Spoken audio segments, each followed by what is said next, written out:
At a luxurious airport terminal, a tech billionaire returns from a business trip, ready to finalize a $7 billion deal. But his world is turned upside down when he sees his ex-wife, who vanished 6 years ago, standing with 2 children who look exactly like him. As the weight of betrayal and lost years crashes down, he cancels everything and walks toward them. What he does next will completely upend the lives of a family he never knew existed. Before we go back, let us know where you're watching from. And subscribe, because tomorrow I've got something extra special for you. Julian Thorne adjusted the cuff of his custom-tailored suit in the mirror of his private jet's lavatory. At 47, he was a celebrated tech innovator, his company's signature devices found in pockets across the globe. His silver-streaked dark hair was impeccably styled, and his athletic frame exuded power, yet a profound sense of incompleteness lingered in his reflection, untouched by his vast wealth. "Sir, we'll be landing at SFO in about 25 minutes. His assistant's voice resonated through the door. Julian splashed cool water on his face, pushing away distractions. Today was pivotal, sealing a $7 billion software acquisition that would redefine the digital landscape of San Francisco. He couldn't permit lingering memories to cloud his focus, not on this crucial day. Nevertheless, as he returned to his plush leather seat, his thoughts invariably drifted to her. To Lena, his former wife, who had vanished 6 years ago, leaving only a brief note about needing to rediscover herself. Lena Hayes was unlike anyone he had ever encountered in his world. She was a passionate documentary filmmaker teaching visual arts at an underprivileged community center, possessing a spirit as expansive as the Golden Gate Bridge. When they first met at a tech philanthropy gala 8 years prior, she was the sole person unimpressed by his affluence or standing. Instead, she had challenged him about the scarcity of creative arts programs in disadvantaged neighborhoods. Their whirlwind courtship had shocked Silicon Valley society. A black artist from Oakland and one of the tech world's most coveted bachelors. The gossip tabloids reveled in the drama, but Julian didn't care. For the first time, he had found someone who saw beyond his net worth to the man beneath. They married after 9 months despite his mother's outspoken disapproval and the whispers at every high-profile event. Those initial 2 years were the happiest of his life. Yet slowly things began to shift. The pressures of public life, the constant scrutiny, the subtle yet palpable prejudices at every turn, it all started to weigh heavily on Lena.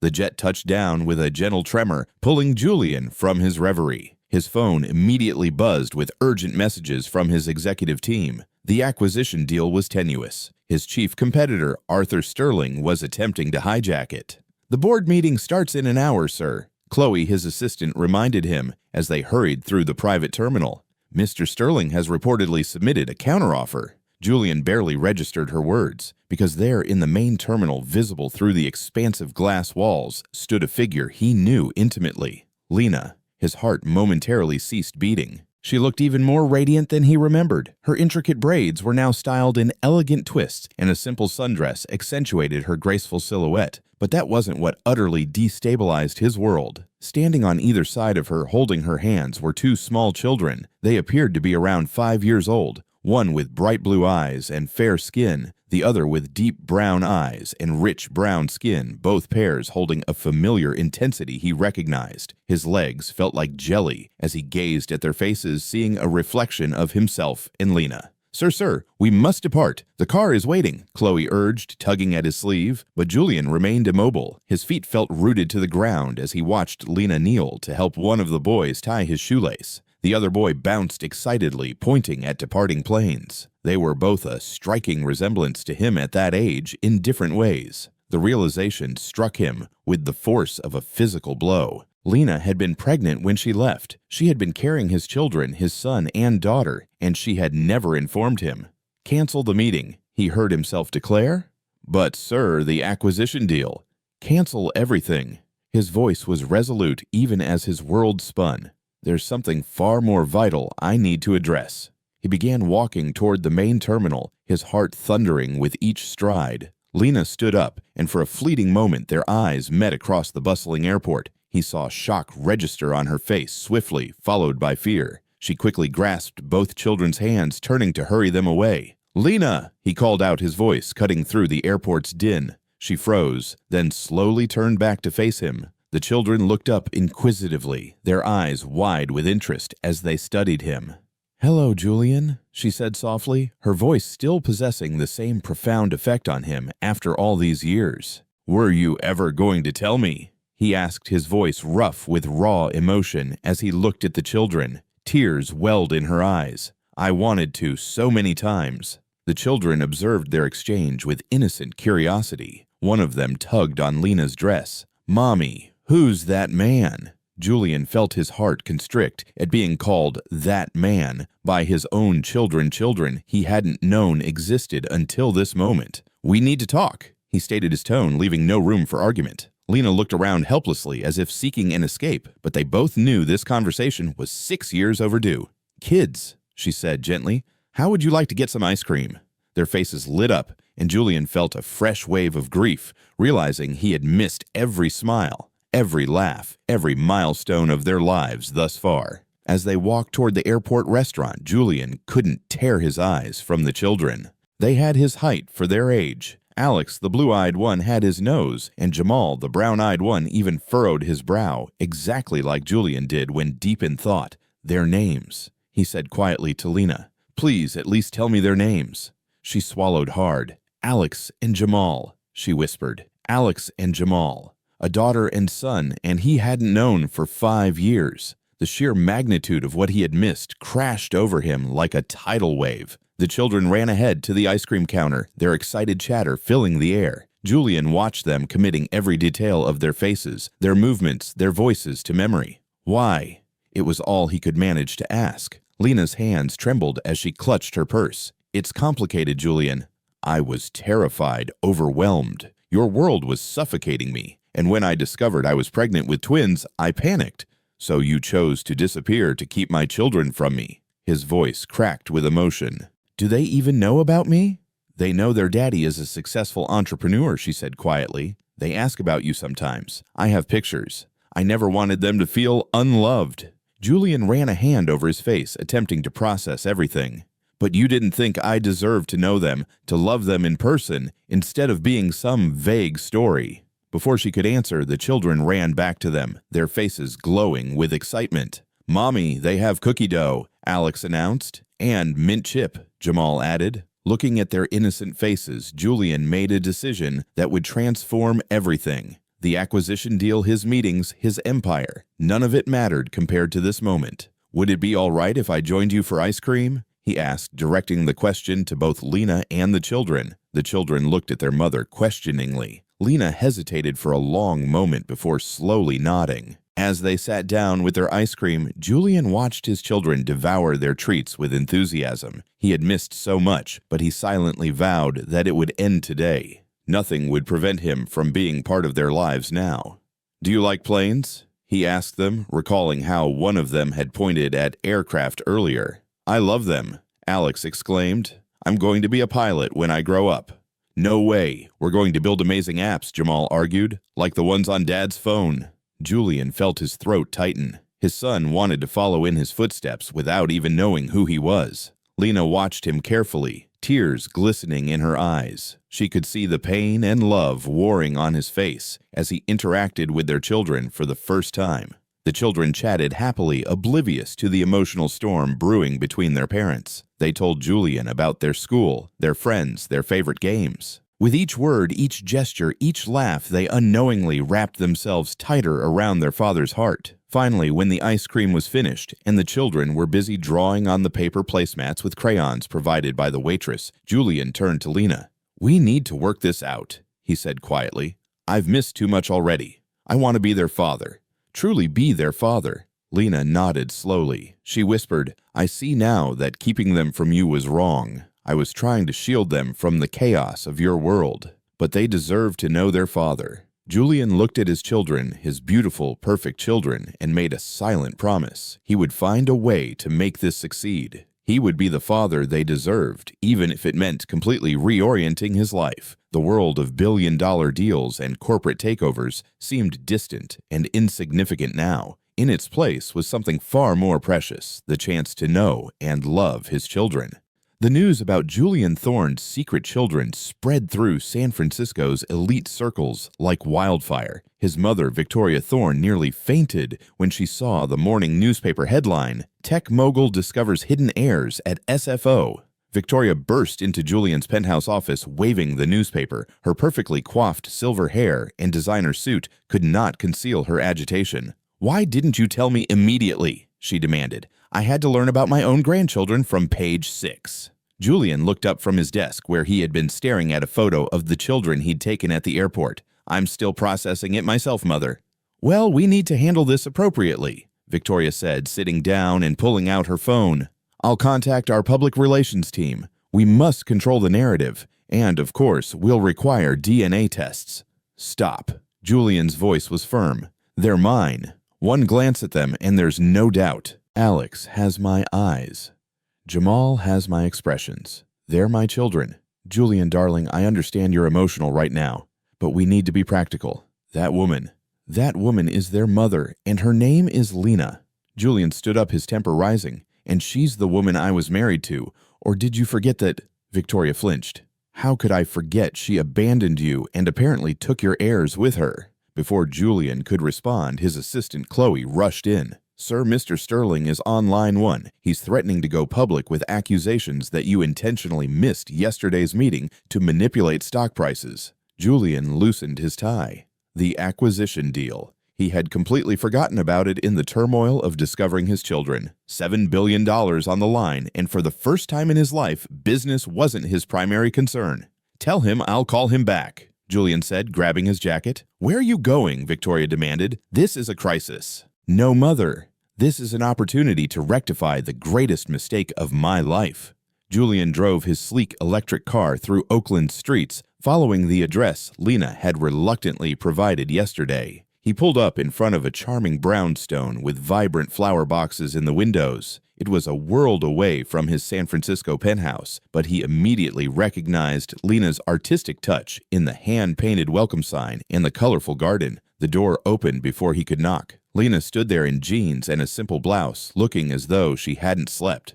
"The children are at school," she said quietly. "I know. We need to talk. Truly talk." She led him into a cozy living room filled with children's artwork and family photos. Julian's heart clenched as he saw the progression of his children's lives captured in frames: their first steps, birthday parties, first day of preschool. All moments he should have been part of. "They're happy, Julian," Lena said, watching him look at the photos. "They're loved. They have a good life. A life without their father." He turned to face her. "I want to be part of their lives, Lena. I want to know them, love them, support them. I want to be their dad." Tears filled her eyes. "It's not that simple. Your world, it's exactly what I was trying to protect them from. The pressure, the spotlight, the expectations." "I'm not the same man I was 6 years ago," Julian interrupted. "Losing you changed me. And now knowing about the children, nothing else matters as much as being their father." A knock at the door interrupted them. Lena opened it to reveal an older woman with kind eyes. "Oh, I didn't realize you had company," the woman said. "I just brought over some of the children's favorite cookies." "Thanks, Miss Elena." Lena turned to Julian. "This is our neighbor. She helps watch the children sometimes." Miss Elena's eyes widened as she recognized him. You're their father, aren't you? I saw it on the news this morning. Those children do have your eyes, both of them." Julian smiled warmly at the woman who had been part of his children's lives when he couldn't be. "Thank you for looking after them." After Miss Elena left, Lena sank onto the couch. "See, it's already beginning. The attention, the gossip. We can handle it together," Julian said, sitting beside her. "Lena, tell me what truly made you leave. The complete truth." She was quiet for a long moment. "I discovered I was pregnant the day of your mother's charity gala.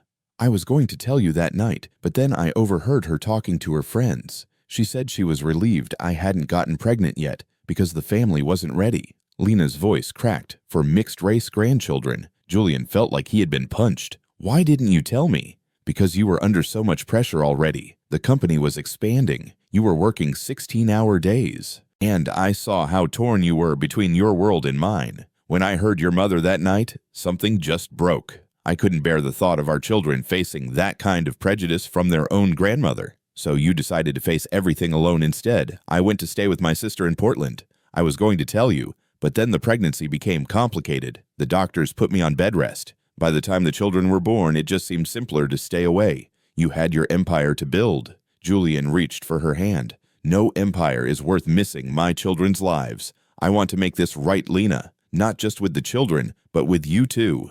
Before she could respond, they heard excited voices outside. The front door burst open, and Alex and Jamal ran in, followed by a young woman who must be their teacher. "Mommy, we learned about coding today," Alex announced. "And I drew a robot," Jamal added. Then they noticed Julian, and both children fell silent, looking between him and their mother with curious expressions. "Hey, you're the man from the airport," Jamal said. "The one who had ice cream with us." Julian's heart raced. This was the moment. He looked at Lena, who gave him a small nod. "Kids," she said gently, "there's something very important Mommy needs to tell you about our friend Julian." The children climbed onto the couch between them, their eyes wide with anticipation. Julian held his breath, knowing the next few minutes would change all their lives forever. Lena took both children's hands in hers. "Remember how you always ask about your daddy, about where he is, and what he does?" The children nodded eagerly. "Well," she continued, her voice trembling slightly, "Julian is your daddy." There was a moment of complete silence. Then Alex turned to study Julian's face carefully. "Is that why we have the same smile?" he asked innocently. Julian felt tears threatening to fall. "Yes, buddy, that's exactly why." Jamal looked confused. "But where were you before? Why didn't you live with us like Maya's daddy lives with her?" The simple question held so much hurt and confusion that Julian had to swallow hard before he could answer. "I didn't know about you," he said honestly. "But now that I do, I want to be the best daddy I can be, if you'll let me." The children looked at each other, seeming to have one of those silent conversations that siblings often share. Then, to everyone's surprise, Jamal climbed into Julian's lap. "Can you teach me how to build cool apps?" he asked hopefully. Julian wrapped his arms around his son for the first time. "I'll teach you everything I know, buddy. Not to be left out." Alex squeezed in next to them. "Will you come to our school play? I'm going to be a brave knight." "I wouldn't miss it for anything in the world," Julian promised, his voice thick with emotion. Julian sat in the front row of the elementary school auditorium, watching Alex roar enthusiastically in his knight costume. Next to him, Lena beamed with pride, while Jamal bounced excitedly in his seat, waving to his brother on stage. It had been 3 weeks since the airport encounter that changed everything, and Julian hadn't missed a single moment with his children since then. But not everyone was pleased about the new family arrangement. In the back of the auditorium, Victoria Thorne sat stiffly, her disapproving gaze fixed on Lena rather than her performing grandson. She had insisted on coming to support the family image, but her presence added tension to what should have been a purely joyful occasion. After the play, as families gathered in the school cafeteria for cookies and juice, Victoria cornered Julian by the punch bowl. "Darling, we need to discuss how you're handling this situation," she said, keeping her voice low. "The board is concerned. Sterling Solutions is using your personal drama to undermine our position with investors." Julian watched his children proudly showing their father's tie to their friends, telling everyone that their daddy came to see the play. "The board will have to deal with it," he said firmly. "My children come first now." "That's precisely the attitude that's causing problems," Victoria hissed.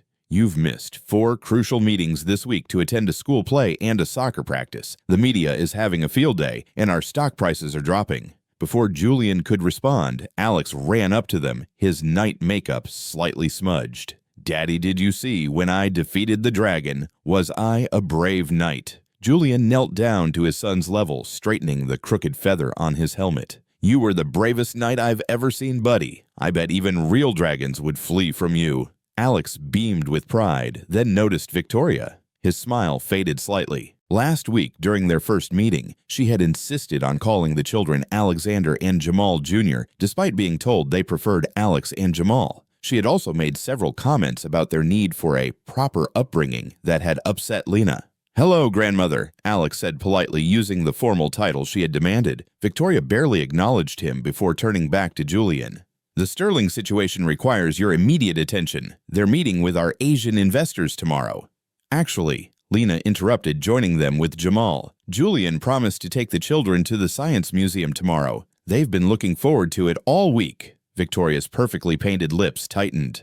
Surely the museum can wait. These investments are worth billions. No, mother, it can't wait, Julian said firmly. I promised my children, and I'm not breaking that promise. Later that night, after dropping Lena and the children home, Julian sat in his penthouse office, looking at the latest financial reports. The situation was graver than he'd thought. Sterling Solutions had successfully convinced several key investors to withdraw their support, citing unstable leadership at Thorne Innovations. His phone buzzed with a text from Lena. The children wanted to say goodnight to their daddy. Below was a photo of Alex and Jamal in their matching astronaut pajamas, grinning at the camera. All thoughts of business troubles melted away as he looked at their faces. The next morning, Julian arrived at Lena's brownstone early, excited for their museum trip.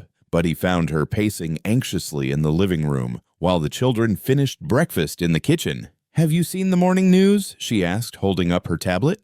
The headline made his blood run cold. Thorne Innovations' heir apparent DNA test demands heat up as shareholders question twin claims. "Your mother's doing?" Lena asked quietly. Julian ran a hand through his hair in frustration. She wouldn't dare. This has Sterling written all over it. The children don't need this, Julian. They're just starting to adjust to having you in their lives. I don't want them exposed to this kind of ugliness. From the kitchen came the sound of children's laughter. Jamal was probably telling one of his elaborate jokes that only Alex understood. The sound strengthened Julian's resolve. "I'll handle it," he promised. "But right now we have a date with some dinosaurs and space exhibits." The museum trip started perfectly. The children ran from exhibit to exhibit, their excitement contagious. Julian found himself learning as much from their encyclopedic knowledge of science as they learned from the educational signs. "Did you know that astronauts train underwater to simulate zero gravity?" Alex informed him seriously. "They're just bigger," Jamal added. "And some insects can glow in the dark, like in that movie we watched. Remember Mommy?" Lena smiled, but Julian noticed she kept glancing nervously at other visitors who were pointing and whispering. News about the DNA test demands had spread quickly. They were watching the planetarium show when Julian's phone buzzed. It was Chloe, his assistant, marked urgent. He stepped away to take the call. "Sir Sterling just called an emergency board meeting. He's proposing a vote of no confidence. He claims your illegitimate family situation is destabilizing the company." Julian looked back at his family. Jamal was perched on Lena's shoulders for a better view, while Alex stood pressed against the railing, completely mesmerized by the starry projection. "Tell the board I'll be there in an hour," he said finally. Breaking the news to the children that he had to leave early was one of the hardest things he'd ever done. Their disappointed faces haunted him as his driver rushed him back to San Francisco. The boardroom was tense when he arrived. Arthur Sterling stood at the head of the table, his smile smugly confident. "Ah, Julian, how kind of you to join us. I trust your family outing was pleasant." Julian straightened his tie, looking each board member in the eye. "Let me be clear. Those children are my children. No DNA test is needed, though I'll happily provide one to shut down these ridiculous rumors. But understand this, I will not choose between being a good father and being a good CEO. I can and will be both." "The numbers suggest otherwise," Sterling countered smoothly. "Your attention has been divided." "The Asian investors are still very much interested," Julian interrupted. "In fact, I spoke with Mr. Lee this morning. He was quite impressed that I prioritize family values. Unlike some people in this room, he understands that a man who abandons his children isn't someone you want handling your investments." The dig hit home. Sterling's own messy divorce and estrangement from his adult daughter was well known in their circles. Back in Oakland that evening, Julian found Lena sitting on her front stoop, looking worried. "The children are inside with Miss Elena," she said. "They've been asking why you left." Julian sat beside her. "I had to protect our family. Sterling was trying to use you and the children to take control of the company." "Maybe your mother is right," Lena said softly. "Maybe this is too complicated. The children were happy before." "But I wasn't," Julian cut in. "And neither were they." "Not really. They needed their father. I needed them. We can make this work, Lena. We just need time." Inside, they could hear Alex and Jamal arguing over which stuffed animal from the museum gift shop was cooler, Jamal's robot or Alex's knight. The ordinary sound of children's bickering had never seemed so precious to Julian. "I've missed so much," he said quietly.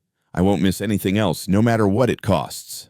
Lena looked at him for a long moment. The Julian I knew 6 years ago would have chosen the company. The Julian you knew didn't know what it felt like to hold his children, to hear them call him daddy. Some things are worth more than money. As if on cue, the front door opened and two small bodies launched themselves at Julian. Daddy, Miss Elena made cookies, and we saved you some.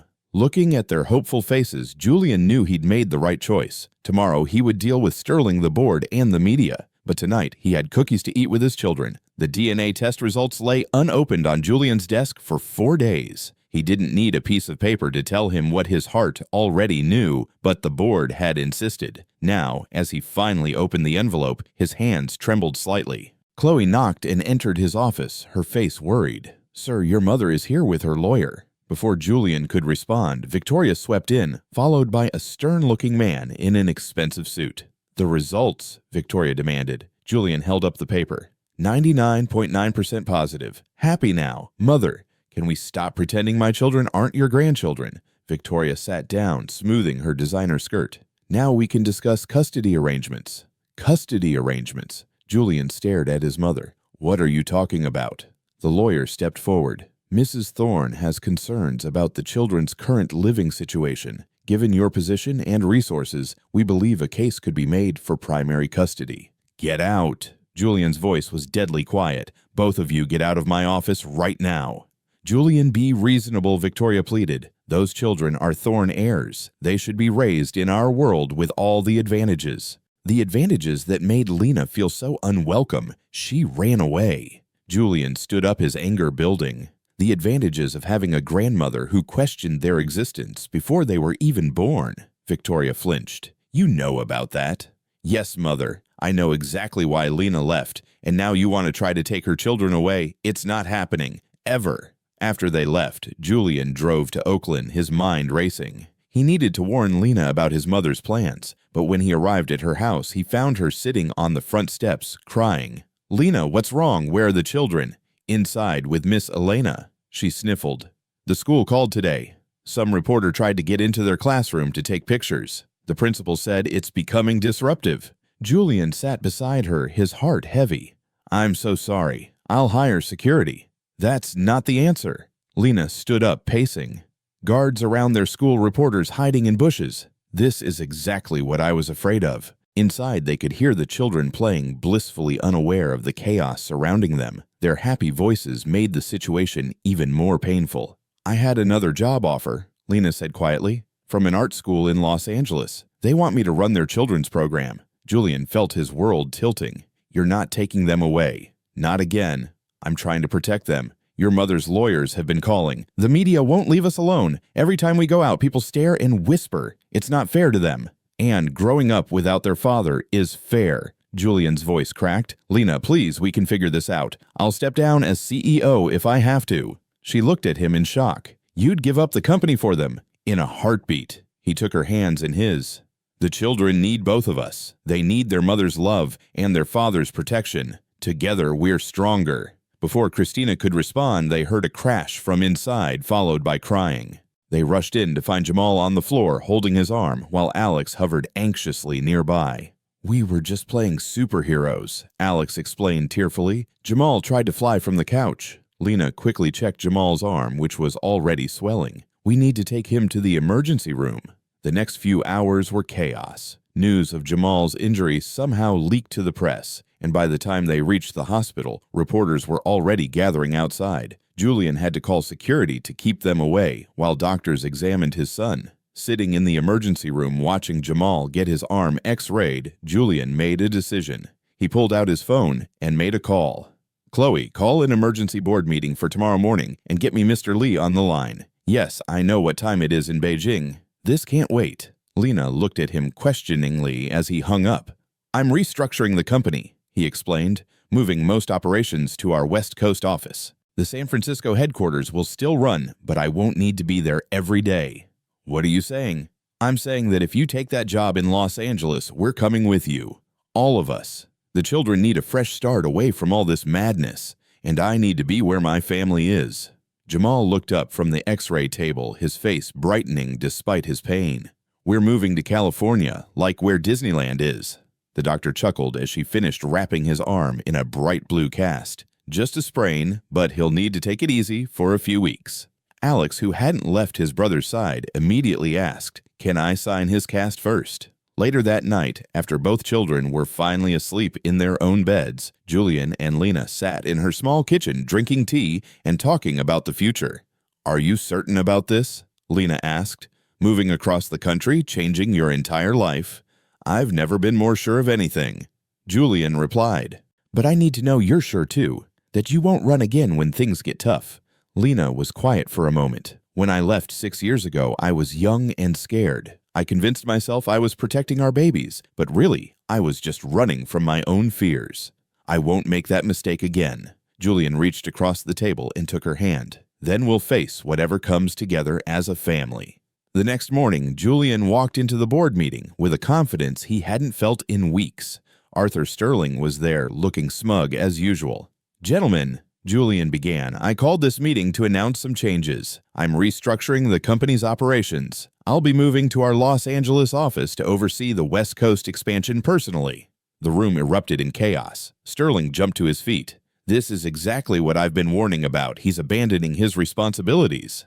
"No, Arthur," Julian said calmly.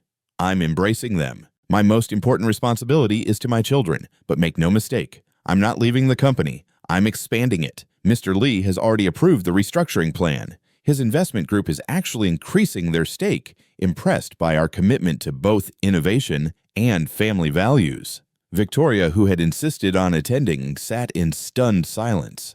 Finally, she spoke up. "If you do this, if you take my grandchildren away—" "They were always your grandchildren, Mother. You just couldn't see past your own prejudices to love them. Maybe some distance will help you understand what really matters." That evening, Julian sat with Alex and Jamal in their bedroom, reading their favorite bedtime story. Both children were excited about the move, already planning their first trip to Disneyland. "Daddy," Alex asked sleepily, "will you still be our daddy in California?" Julian hugged his son close, his heart aching at the innocent question. "I'll be your daddy forever, no matter where we are. Nothing will ever change that." Jamal held up his cast, now covered in signatures. "Look, Daddy signed it, biggest of all." Lena appeared in the doorway, smiling at the scene. The past few weeks had been a roller coaster of emotions, but seeing Julian with their children made her realize they were making the right choice. Tomorrow, they would start planning their move, facing new challenges and adventures. But tonight, in this moment, they were just a family. Imperfect healing, but together at last. Moving day arrived faster than anyone expected. Lena's brownstone was filled with boxes, and the children couldn't contain their excitement about flying on their daddy's private plane. But not everyone was celebrating their fresh start. Miss Elena stood in Lena's kitchen, wiping tears as she wrapped one last batch of her famous cookies for the children. "Who's going to water my flowers when I'm away now? Those children have been my little helpers for 5 years." Alex and Jamal ran in their shoes untied and their hair messy from playing. When they saw Miss Elena crying, they rushed to hug her. "Don't cry, Miss Elena," Jamal said. "Daddy said we can use his computer to talk to you every day, and we'll send you pictures from Disneyland." Alex added, "And the beach." Julian watched from the doorway, his heart full. In just a few weeks, these children had changed his life completely. Now they were about to change it again. His phone buzzed. Another message from Arthur Sterling. Since the announcement of the restructuring, Sterling had been trying everything to block the move. His latest trick was questioning the legality of Julian taking the children across state lines without a formal custody agreement. "The movers are here," Lena called from the front door. "Kids, go get your backpacks." As the children thundered up the stairs, Lena noticed Julian's worried expression. "What's wrong?" "Sterling's lawyers are trying to delay our departure. They're claiming we need court approval since we never formalized custody arrangements." Lena's face fell. "Can they do that?" "They can try." Julian pulled her close. "But I've got our own lawyers handling it. Nothing is stopping us from giving our children the fresh start they deserve." Suddenly they heard a commotion outside. Victoria Thorne was getting out of her town car, looking unusually disheveled. "Mother," Julian stepped onto the porch. "What are you doing here?" Victoria clutched her designer handbag like a shield. "You can't just take them away. They're my only grandchildren." Before Julian could respond, the children came barreling down the stairs. "Grandmother," they called out in unison, but stopped short of hugging her, remembering her usual stiff demeanor. To everyone's surprise, Victoria knelt down, not caring about her expensive silk suit touching the ground. Alexander, Jamal." Her voice cracked. "I've been a foolish old woman." The children looked at each other confused. They'd never seen their grandmother like this. "I was so worried about appearances, about what other people would think, that I forgot what truly matters." Victoria's voice cracked. "You are perfect exactly as you are. You're smart and kind and wonderful, and I've been horrible to you and your mother." Lena stepped forward, putting a protective hand on each child's shoulder. Victoria looked up at her, tears in her eyes. "Lena, I know I can never undo the hurt I caused. My prejudices drove you away, made you feel you had to hide my own grandchildren from us. I don't deserve forgiveness, but please don't cut me out of their lives completely." Alex, always the more sensitive child, moved to pat Victoria's shoulder. "Don't cry, grandmother. We can use Daddy's computer to talk to you too, like Miss Elena." Victoria pulled both children into a tight hug, not caring that Jamal's cast wrinkled her silk blouse or that Alex's shoes were leaving dirt marks on her skirt. Julian watched in amazement as his mother, who had never shown such emotion in public, openly cried while holding his children. "I have a proposal," Victoria said, finally standing up and trying to compose herself. "The Thorne summer house in Napa Valley has been sitting empty for years. Let me sign it over to you, all of you. The children should have a beautiful house for their California adventures." Lena started to protest, but Victoria held up her hand. "Please let me try to be the grandmother they deserve. Let me be part of their new beginning." Before anyone could respond, a sleek black car pulled up. Arthur Sterling stepped out, waving legal papers. "I have a court order," he announced smugly. "No one is taking these children anywhere until a judge reviews the custody situation." Victoria spun around, her tears replaced by fury. "Arthur Sterling, you snake!" Sterling paled, not expecting to see Victoria there. "Mrs. Thorne, I thought you'd want to protect your grandchildren's interests." "My grandchildren's interests." Victoria's voice could have frozen fire. "Let me tell you about their interests. Their interest is in having both their loving parents. Their interest is in escaping vultures like you, who want to use them as pawns in your corporate games." She turned to Julian. "Darling, call the pilot. Tell him to prepare for one more passenger. I'm coming with you to California just until you're settled, and I'm bringing every social and political connection I have to deal with this situation." Sterling's smug expression crumbled as Victoria pulled out her phone. "Hello, Judge Harrison. Victoria Thorne here. Your wife and I were just discussing your daughter's upcoming wedding at the club. Yes, about that court order your colleague just signed." Within an hour, Sterling's court order was suspended pending review. As the family prepared to leave, the entire neighborhood came out to say goodbye. Miss Elena handed out cookies to everyone, including the movers. Even the reporters who had been camped out nearby were caught up in the emotional farewell. On the private jet, Alex and Jamal couldn't contain their excitement running up and down the aisle until Lena finally got them settled with their tablets. "Look, Daddy," Jamal pointed out the window as they took off. "Everything looks so small, like my old dollhouse."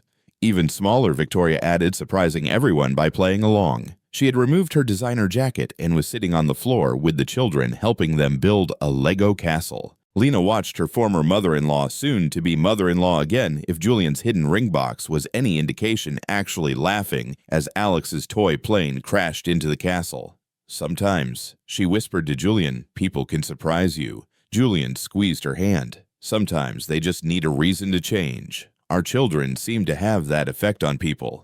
As San Francisco disappeared beneath the clouds, Julian looked at his family. Lena reading a story to Jamal, Alex teaching Victoria how to play his favorite tablet game, all of them together and happy. 6 years ago, he thought he had lost everything. Now he knew he had everything that truly mattered. The pilot's voice came over the intercom. "Welcome aboard. Next stop, Los Angeles International Airport. Weather forecast sunny skies ahead." Julian smiled. Sunny skies indeed. Whatever challenges lay ahead, they would face them together, as a family. Jamal tugged on his sleeve. "Daddy, when we get to California, can we get a dog, a big one?" Alex chimed in. "To protect our new beach house." Victoria looked up from the tablet. "I know an excellent breeder in Beverly Hills." Lena caught Julian's eye, and they both laughed. Their new life was already beginning, and they hadn't even landed yet. The Napa Valley estate took everyone's breath away. Floor-to-ceiling windows offered stunning views of rolling vineyards and distant mountains, and the scent of wildflowers filled every room. The children ran from space to space, their excited voices echoing through the house. "Look, Mommy, we can see birds from here." Alex pressed his face against the glass. And there's a huge garden, Jamal added, already eyeing the vibrant blossoms in the backyard. Victoria smiled proudly. I had the estate fully renovated last week. The children's rooms are upstairs. I had them painted in their favorite colors. Lena raised an eyebrow. How did you know their favorite colors? Miss? Elena might have helped, Victoria admitted. We've been texting. Julian laughed, still amazed by his mother's transformation, but his laughter was cut short by an urgent call from the West Coast office. Sir, we have a situation, his new assistant explained. Arthur Sterling is here. Julian's jaw tightened. Sterling in California. He's meeting with the Silicon Valley investors, claiming the company's restructuring is just a cover for personal instability. Before Julian could respond, he heard a splash followed by Lena's scream. He ran to the pool area to find Jamal in the water, still fully clothed, with Alex reaching out to help him. I told you to wait, Lena scolded, pulling a dripping Jamal from the pool. You don't even have your swimsuit on. But Mommy, I wanted to see if I could swim with my cast. Victoria appeared with warm towels. Well, I suppose this is a good time to mention I hired a swimming instructor. She'll be here tomorrow. Lena started to object to Victoria making decisions without consulting them, but Julian stepped in. That's actually a great idea, Mother. The children need to learn water safety if we're living near a pool. Later that evening, after the children were finally asleep in their new rooms, Julian found Lena on the patio, staring at the sunset. Having second thoughts? He asked softly.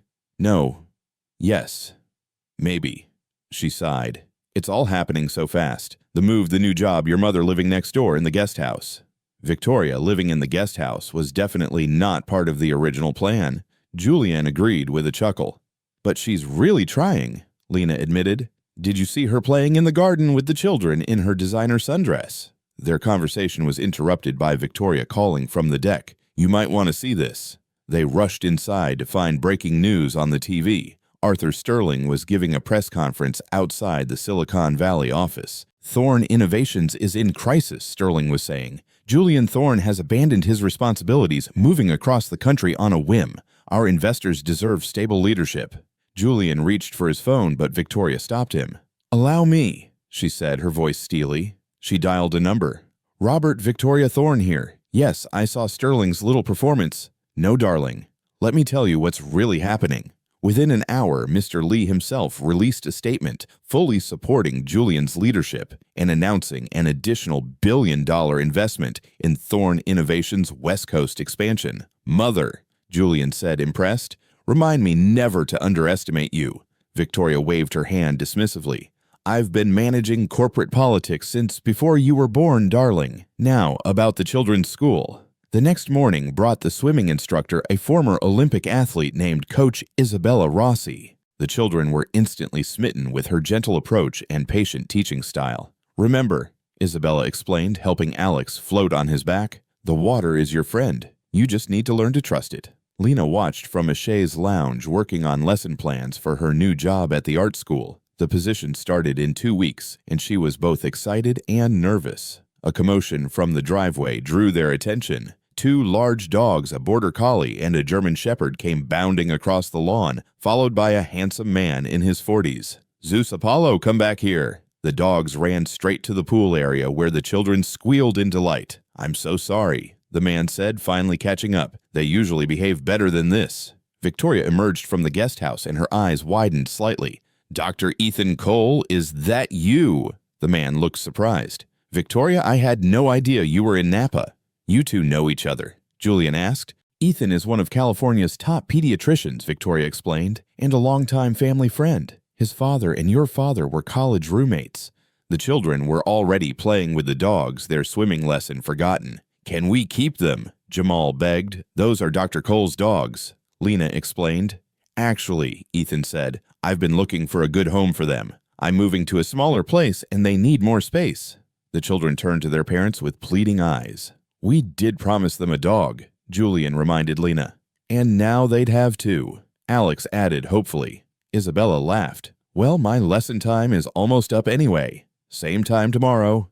As the swimming instructor left, Ethan stayed to help the children learn basic commands for Zeus and Apollo. Victoria watched with an oddly knowing smile. Ethan is single, you know, she mentioned casually to Lena, and he's excellent with children. Lena's eyes widened. Victoria, Julian, and I are—" "Oh, I know, darling. I wasn't thinking of you." Victoria's gaze drifted to Isabella's retreating figure. "I just think everyone deserves a chance at happiness." That night, as the family sat on the patio watching the sunset, the children curled up with their new dogs. Julian felt a deep sense of peace. The corporate drama seemed distant compared to the joy of watching his children experience their new life. "Daddy," Alex said sleepily, "is this our happy beginning?"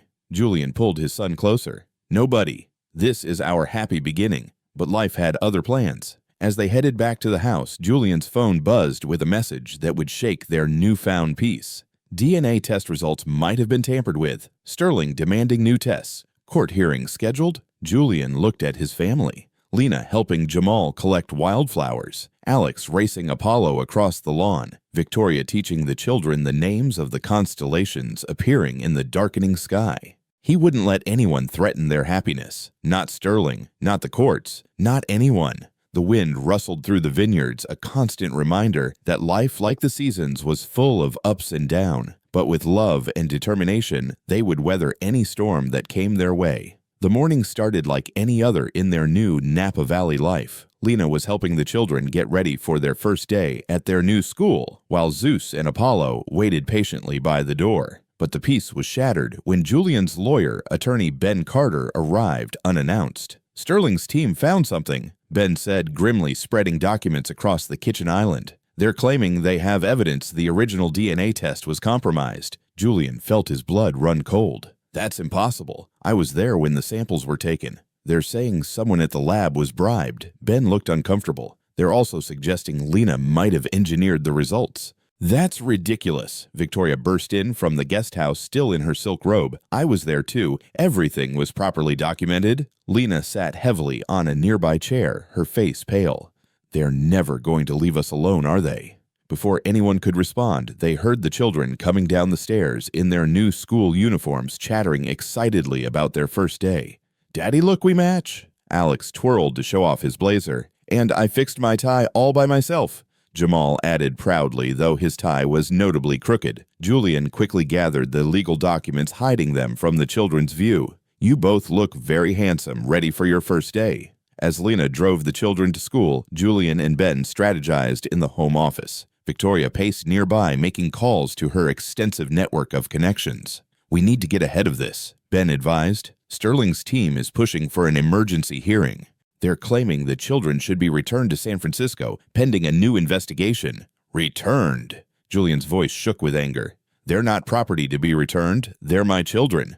"Of course they are," Victoria said firmly. "Anyone with eyes can see that, but we need to be strategic." She turned to Ben. "What about Judge Adams? She owes me a favor after that charity gala last year." But their planning was interrupted by an urgent call from Lena. "Julian," her voice was trembling, "there are reporters outside the school. They're asking the children questions about DNA tests." The principal had to call security. Julian was already grabbing his car keys. "I'm on my way. Mother, call Ethan. We might need a doctor's statement about the children's well-being." When Julian arrived at the school, he found Lena trying to shield the children from flashing cameras while reporters shouted questions. "Mr. Thorne, is it true the DNA test was faked, Mrs.? Hayes, did you bribe the lab technician? Children, do you want to stay with your father?" Alex was crying, clutching his brother's hand. Jamal looked scared, but was trying to be brave, just like his father always told him to be. Suddenly, a familiar voice cut through the chaos. "Enough!" Dr. Ethan Cole pushed through the crowd, his white doctor's coat lending him authority. "These are children, not circus attractions. Back off, or I'll have every one of you charged with harassment of minors." The school's security finally managed to clear a path, and Julian rushed his family inside. In the principal's office, Alex crawled into his lap, while Jamal clung to Lena. "Maybe we should take them home," Lena suggested softly. "No," Julian said firmly. "We can't let Sterling win. We can't let him disrupt their lives." Ethan, who had followed them in, knelt before the children. "Hey guys, remember what we learned about being brave with Zeus and Apollo? Sometimes scary things happen, but we face them together." The children nodded, wiping their tears. "Tell you what," Ethan continued, "why don't I walk you to your classroom? I heard there's a class pet, a hamster named Pip." The mention of the hamster perked the children up immediately. As Ethan led them out, Victoria arrived looking fierce. "I've called every news outlet in California," she announced. "They'll be receiving cease and desist letters within the hour. No one harasses my grandchildren." The principal, Dr. Ramirez, cleared her throat. "Mr. and Mrs. Thorne, I want you to know we take our students' safety very seriously. We'll be increasing security and implementing a strict no-media policy." Later that afternoon, as the family gathered at home trying to process the day's events, Isabella arrived for the children's swimming lesson. "I saw the news," she said sympathetically. "How are they doing?" The children were already changing into their swim trunks, seeming to have bounced back from the morning's trauma. "Children's resilience is remarkable. They're stronger than we think," Lena said, watching them splash into the pool under Isabella's watchful eye. Julian wrapped his arm around her. "They get that from their mother." Victoria watched the swimming lesson from her usual spot, but her mind was clearly elsewhere. Finally, she spoke up. "I made some calls to my old friends in San Francisco society. Sterling's been making enemies there too. His daughter Evelyn, the one he's estranged from, she's willing to speak about why she cut ties with him." Julian turned to his mother in surprise. "What do you mean?" "It seems Sterling has a history of using children as pawns in his business dealings. Evelyn claims he tried to force her to marry a business partner's son to secure a merger." Before they could discuss this further, they heard excited shouts from the pool. "Look, Daddy, I can swim without the float," Alex called out. "Me too," Jamal demonstrated, though Isabella kept a careful hand nearby. Ethan, who had stopped by to check on the children after the morning's chaos, watched the scene with a gentle smile. "They're adjusting well despite everything. Children often show us how to move forward." Victoria noticed Isabella glancing at Ethan appreciatively and hid a smile. Her matchmaking instincts were never wrong. That evening, after the children were asleep, the adults gathered in the living room to plan their strategy. Ben had brought in a team of investigators to look into Sterling's claims about the DNA test. "We need to be prepared for anything," Ben warned. "Sterling's desperate. The company's stock has been rising since the West Coast expansion announcement. He's losing support. Let him come after me," Julian said, his voice hard. "But he crosses a line when he targets my children." Lena touched his arm gently. "We need to think about what's best for the children. All this stress, the media attention." "What they need is stability," Ethan interjected. "As their doctor, I can testify that they're thriving here, despite Sterling's attempts to disrupt their lives." Isabella, who had stayed for dinner at Victoria's insistence, spoke up. "They're making real progress in their swimming. Their confidence grows every day. That's something the court should consider." Victoria watched the group with satisfaction. They were building a strong support system here, exactly what the family needed. The next morning, as Julian prepared for a video conference with the board, he found Alex sitting in his home office looking thoughtful. "What's on your mind, buddy?" "Daddy is that bad man trying to take us away." Julian's heart clenched. He pulled his son onto his lap. "Nobody is taking you away. Ever. You and your brother belong here with Mommy and me. Promise." "I promise." Julian held his son close. "Some people might try to cause trouble, but nothing can change the fact that you're my boys." "Nothing." Looking into Alex's trusting eyes, his own eyes, Julian felt his resolve strengthen. Sterling could question all the DNA tests in the world, but nothing could break the bond he had with his children. Some truths went deeper than science could measure. As if on cue, Jamal burst in with Zeus and Apollo in tow. "Daddy, the dogs found a butterfly in the garden." Julian smiled, watching his children examine their discovery. Let Sterling try his worst. This was what mattered. These moments, these smiles, this love, and he would fight with everything he had to protect it. Lena's first art exhibition at the new school should have been a celebration. The gallery walls were covered with children's artwork, including several vibrant paintings by Alex and Jamal. But the happy occasion was overshadowed by the manila envelope that arrived that morning. "They're demanding the children appear in court next week," Julian said, his voice tight with anger. "Sterling's lawyers want them questioned by a child psychologist." "Questioned about what?" Lena's hands trembled as she adjusted one of the student paintings. "About whether they know who their father is. They're 5 years old." Victoria, who had been supervising the catering setup, immediately pulled out her phone. "I'm calling Judge Adams right now. This is harassment." But before she could dial, Dr. Ethan Cole rushed in looking worried. "You need to see this." He held up his tablet showing a breaking news story. Arthur Sterling stood at a podium in San Francisco, Evelyn Sterling at his side. The headline made Julian's blood run cold. Sterling daughter recants, "My father was right all along. I regret my earlier statements." Evelyn was saying, her face oddly blank, "My father has always had my best interests at heart. His concerns about the Thorne children are legitimate." Victoria's eyes narrowed. Something's not right. Last week, she was ready to testify against him. "Money talks," Ethan said grimly.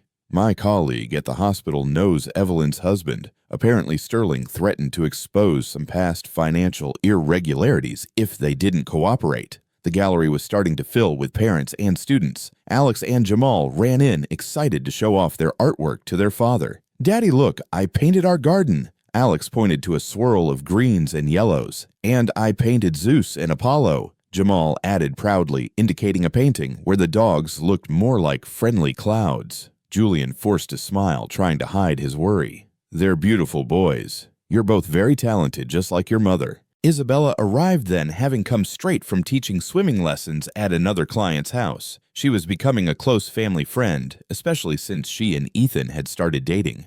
"The children's paintings are wonderful," she said, then lowered her voice. "I heard about the court summons. How can they do this to children?"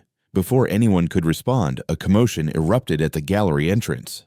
Arthur Sterling himself walked in, flanked by lawyers. "What a charming exhibition," he said smoothly, though perhaps a bit simple for the heirs to the Thorne fortune. Julian stepped forward, but Lena reached Sterling first. "Get out," she said, her voice shaking with fury. "You have no right to be here." "Actually, I do." Sterling smiled coldly. "As a concerned member of the Thorne Innovations Board, I have every right to assess the environment where the potential heirs are being raised." The children, sensing the tension, moved closer to their parents. Sterling's eyes fixed on them, studying their features with calculating interest. "Remarkable resemblance," he mused. "Almost too perfect, one might say. Makes one wonder about the authenticity." "That's enough." Ethan stepped forward, his usual gentle demeanor replaced by professional authority. "As these children's doctor, I'm officially stating that your presence is causing them distress. Leave now, or I'll call the police." Sterling held up his hands in mock surrender. "No need for threats. I merely wanted to see for myself." He looked directly at Julian. "The board meeting next week should be interesting, especially when I present my evidence about the original DNA testing facility." After he left, Victoria made a series of rapid-fire phone calls while Julian and Lena tried to salvage the exhibition. The children were unsettled, picking up on the adults' anxiety. "Why was that man looking at us funny?" Alex whispered to Jamal. "Maybe he's just jealous because our paintings are better than his," Jamal whispered back, making his brother giggle. Later that night, after the children were asleep, the family gathered in the living room with Ethan, Isabella, and Ben Carter, who had rushed over after hearing about Sterling's appearance. "He's planning something big," Ben warned. "My sources say he's been meeting with board members privately, showing them some kind of documentation." "Could he really have evidence about the DNA test being compromised?" Lena asked, her voice small. "It doesn't matter," Julian said firmly. "Those are my children. I don't need a test to tell me what my heart knows." Victoria stood up suddenly. "I think it's time I made a trip to San Francisco." Everyone looked at her in surprise. "Evelyn and I were close once," she explained. "She used to spend summers with us when she was young. Perhaps she needs someone to remind her what it's like to have a parent who puts their child first." Ethan nodded thoughtfully. "And I have colleagues at the original testing facility. I can look into Sterling's claims directly." Isabella squeezed his hand proudly. Their relationship had blossomed quickly, brought closer by their shared dedication to helping the Thorne family. "I'm coming with you, Mother," Julian decided. "The board needs to see I'm not afraid of Sterling's accusations." Lena started to object, but he cut her off gently. "I'll be back before the children's school play next week. I promised them I'd be there, and I keep my promises." That night, as they lay in bed, Lena curled into Julian's arms. "I'm scared," she admitted. "Not of losing the money or the lifestyle, but of losing this our family, our happiness." "Listen to me," Julian said, pulling her closer. 6 years ago, I lost you because I was too focused on the empire, on what other people thought. I won't make that mistake again. Sterling can take the company if he wants. He can't take what really matters." "The children need stability," Lena whispered. "All this fighting, the court appearances, the media. It's not fair to them." "No, it's not. Which is why I've made a decision." Julian sat up, his face serious. If Sterling wants the company so badly, maybe we should let him have it. Lena stared at him in shock. What? I've been talking to Mr. Lee. He's interested in backing a new venture, something smaller, more focused on sustainable tech solutions, something I could run from here, spend more time with the family. But Thorn Innovations, it's your legacy. Julian smiled softly. No, our children are my legacy. Everything else is just business. The next morning, as Julian packed for San Francisco, the children helped in their own way, adding their favorite stuffed animals to his suitcase. To keep you company, Daddy. When will you be back? Alex asked, his lower lip trembling. Very soon, Julian promised. Just in time to see you be the best superhero in the school play. I'm not a superhero anymore, Alex giggled. Miss Rodriguez said I can be an inventor. Even better, Julian scooped both children into a tight hug, breathing in their familiar scent, memorizing their laughter. As his private jet took off, Julian watched the Napa Valley vineyards disappear beneath the clouds. Victoria sat across from him, already planning their strategy. Evelyn will listen to reason, she said confidently. She just needs to remember who she really is. Julian nodded, but his mind was on the family he was leaving behind. Lena would be starting her first full week of teaching. The children had swimming lessons with Isabella. Ethan was taking them to the observatory on Saturday. His phone buzzed with a message from Lena, a photo of the children at breakfast, both giving thumbs up to the camera. The caption read, "We love you, Daddy Show, that mean man who's boss." Julian smiled, feeling his determination strengthen. Sterling had no idea what he was up against because this wasn't just about business anymore. This was about family, and Julian Thorne would move heaven and earth to protect his. The San Francisco boardroom felt cold and unfamiliar after weeks in sunny California. Julian sat at the head of the table, Victoria beside him, as Arthur Sterling made his presentation to the board. These documents prove the DNA testing facility was compromised, Sterling declared, passing out folders. Someone paid the technician to falsify results, and I think we all know who had the most to gain. Before Julian could respond, the boardroom doors burst open. Evelyn Sterling stood there, her face pale, but determined. Behind her was Dr. Ethan Cole, who had flown in the night before. That's a lie, Evelyn announced. And I can't be part of it anymore. Arthur Sterling's face darkened. Evelyn, remember our discussion about how you'd ruin David's career if I didn't help you? Evelyn's voice shook. I remember, Father, just like I remember when you tried to force me to marry someone to help your business. You haven't changed at all. Ethan stepped forward, holding up a file. I spoke with the testing facility's director personally. The technician Sterling claims was bribed. She's been on sabbatical since before the tests were conducted. She wasn't even in the building. Victoria smiled triumphantly. Did you really think we wouldn't investigate your claims, Arthur? But Sterling wasn't finished. He pulled out one last document. Then explain this. A private investigator found evidence that Lena Hayes was seen entering another DNA testing facility 2 weeks before the official test. Julian felt his world tilt. He looked at Ethan, who nodded slightly. Yes, Lena went to another facility, Ethan confirmed, because she wanted to be absolutely certain before the official test. She was protecting the children from exactly this kind of situation. Back in Napa Valley, Lena was trying to focus on preparing the children for their school play that evening.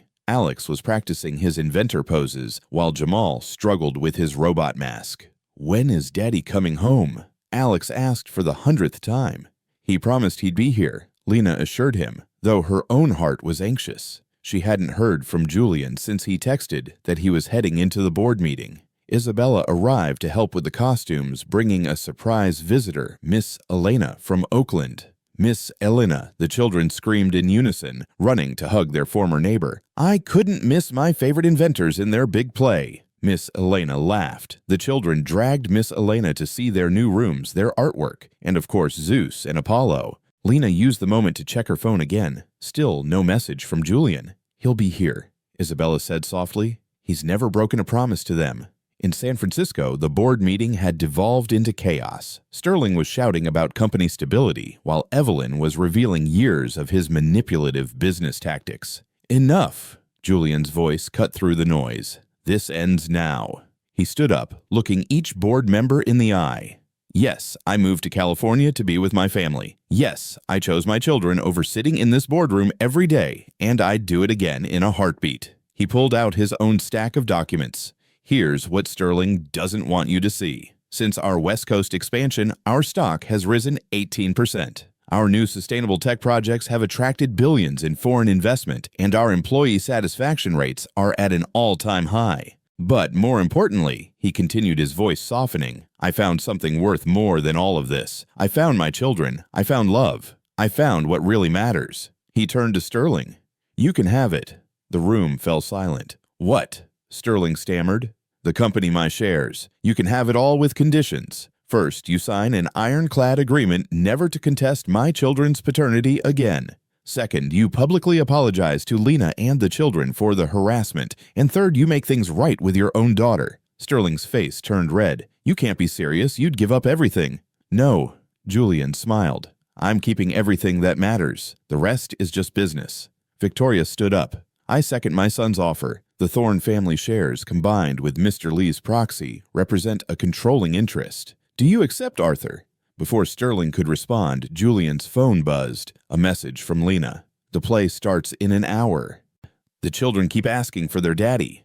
Julian looked at his mother. Handle the paperwork. I have a promise to keep. His private jet broke several speed records getting back to California. As he rushed into the school auditorium, he could hear the principal making opening announcements. Lena was waiting in the hallway, pacing nervously. When she saw him, her eyes filled with tears. You made it.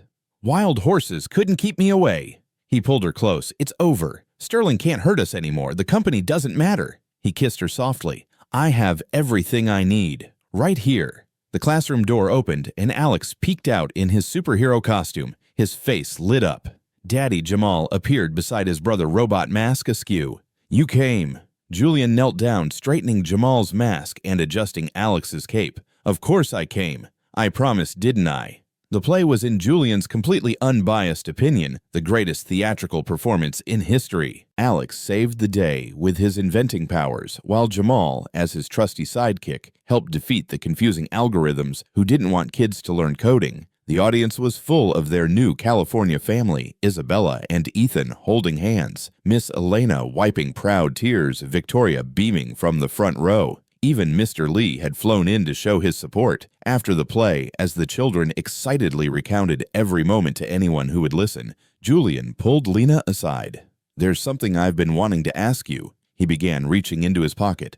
6 years ago, I lost sight of what mattered most. But fate gave us a second chance, and I promised to spend every day showing you and our children how precious you are to me. He knelt down, holding out a ring. Lena Hayes, will you marry me again? The children, noticing what was happening, ran over. Say yes, Mommy. Alex bounced excitedly. We can be ring bearers, Jamal added. Lena looked at her family, the man she'd never stopped loving, the children who were their greatest blessing, and all the people who had become part of their California dream.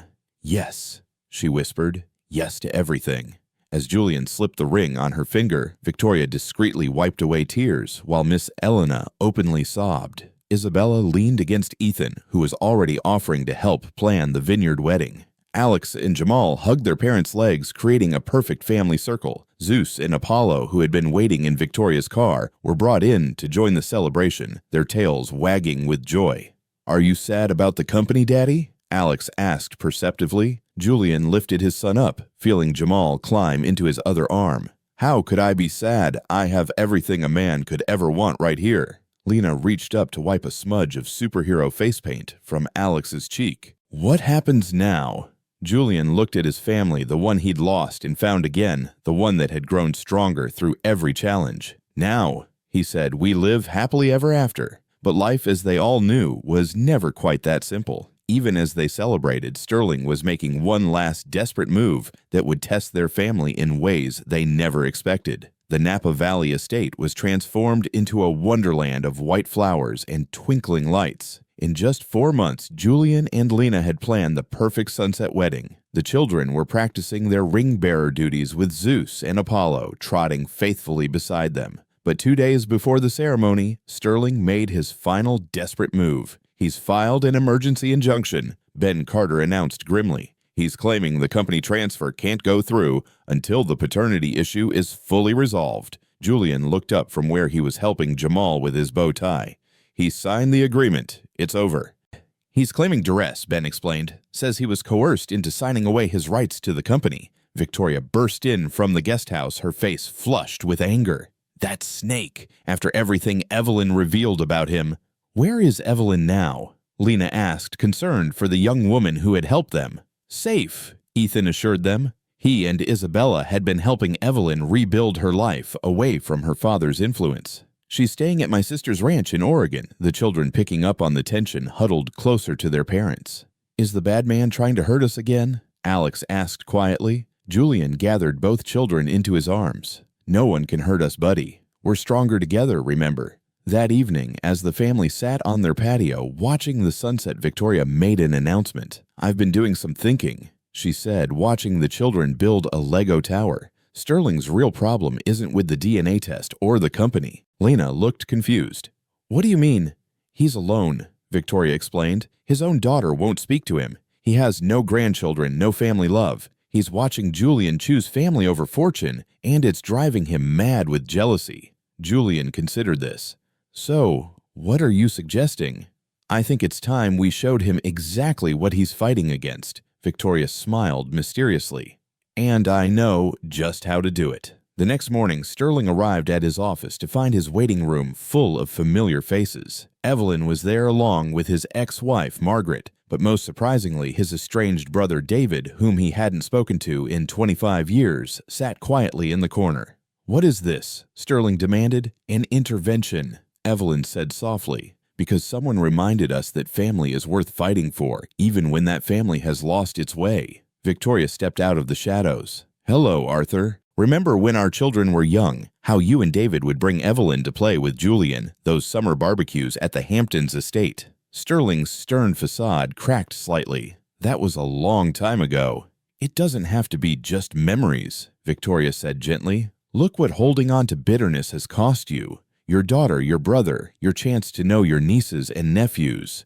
You're so focused on destroying Julian's happiness, Evelyn added, that you can't see how to find your own. Meanwhile, back in Napa Valley, final preparations for the wedding were underway. Isabella was helping Lena with her dress, while Ethan entertained the children with stories about their father's childhood, carefully edited versions he'd heard from Victoria. And then your daddy climbed that giant oak tree, even though your Aunt Evelyn dared him to. Ethan chuckled. The children giggled, but Alex looked thoughtful. Is Aunt Evelyn coming to the wedding? We hope so, buddy, Julian said, entering with his phone in hand. And I just got some news that might make that possible. Sterling had withdrawn his injunction. More than that, he'd issued a public statement apologizing for his actions and announcing his retirement. Evelyn would take over his shares of the company, working alongside Julian's new sustainable tech venture. Sometimes, Julian told his children, people just need to remember what really matters. The wedding day dawned perfect and clear. The estate was filled with their extended family, not just blood relatives, but all the people who had become part of their story. Miss Elena sat in the front row, already crying happy tears. Isabella and Ethan stood with the wedding party, their own engagement rings sparkling in the sunlight. To everyone's surprise, Sterling came too, standing quietly at the back with his brother David. When the children spotted Evelyn, they ran to hug their honorary aunt, who swooped them up with laughing tears. Victoria watched it all from her seat of honor, remembering how she had once fought against Lena and Julian's love. Now she couldn't imagine their family any other way. The ceremony began as the sun started its descent toward the horizon.